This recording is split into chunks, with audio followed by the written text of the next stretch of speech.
Hello दोस्तों, स्वागत है आपका आज के हमारे नए क्लास में। आज क्लास 12th के स्टूडेंट्स के लिए हम एक न्यू टॉपिक लेकर आए हैं, या आप कह सकते हैं एक न्यू क्वेश्चन है आपके लिए कि आपसे ये क्वेश्चन हो सकता है, एग्जामिनर पूछ सकता है कि क्या गैसों में विद्युत चालन होता है, अर्थात गैसों में क्या धारा का प्रवाह होता है।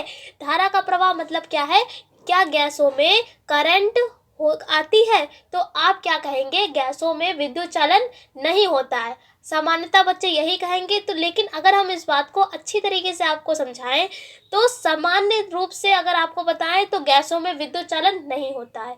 सामान्य रूप से क्या, सामान्य रूप से गैसों में विद्युत चालन नहीं होता है। लेकिन अब देखिए, हमने यहाँ पर आगे लेकिन लगाया है। लेकिन के आगे देखिए हम क्या कह रहे हैं, लेकिन अगर इन्हें हम विद्युत विसर्जन नलिका में भर दें और कई लाख वोल्ट का वोल्टेज लगा देते हैं तो गैसों में भी विद्युत चालन प्रारंभ हो जाता है और धारा का प्रवाह होने लगता है। तो हमारे कहने का ये तात्पर्य है कि सामान्य रूप से जो गैसों में विद्युत चालन है वो नहीं होता है। ये क्या, गैसें क्या होती हैं, विद्युत की कुचालक होती है। कुचालक का मतलब ही होता है इनमें धारा का प्रवाह नहीं होता है। तो सामान्य रूप से गैसें क्या है, विद्युत की कुचालक होती हैं।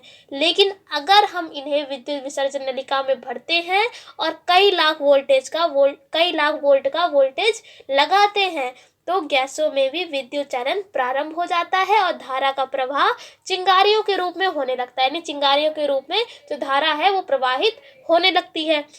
इस प्रकार से गैसों में विद्युत चालन होता है। लेकिन अगर हम सामान्य रूप से कहें तो नहीं होता है। ठीक है, आशा करते हैं आपको ये बात समझ में आ गई होगी कि सामान्य रूप से गैसों में विद्युत चालन नहीं होता है। लेकिन अगर हम कोई कंडीशन लगाते हैं, जैसे कि उसमें कई लाख वोल्ट का वोल्टेज लगा दें तो गैसों में भी विद्युत चालन प्रारंभ हो जाता है। आपको थ्योरी पढ़ के सुना देते हैं जिससे कि आपको और अच्छी तरीके से समझ में आए।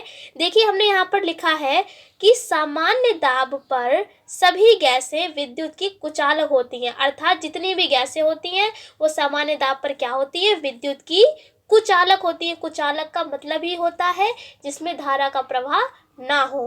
परंतु यदि इन्हें विद्युत विसर्जन नलिका में भरकर इसमें कई लाख वोल्ट का विभव लगा दें, विभव को ही इंग्लिश में वोल्टेज बोलते हैं, विभव लगा दें, तब गैसों में भी विद्युत का चालन प्रारंभ हो जाता है और धारा का प्रवाह चिंगारियों के रूप में होने लगता है। देखिए, जैसा हमने आपको बताया सेम वैसा ही लिखा है।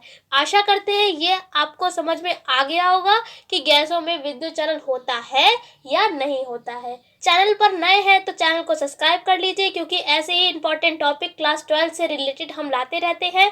फिर मिलते हैं एक ऐसे ही क्लास के साथ। तब तक के लिए जय हिंद, जय भारत, वंदे मातरम।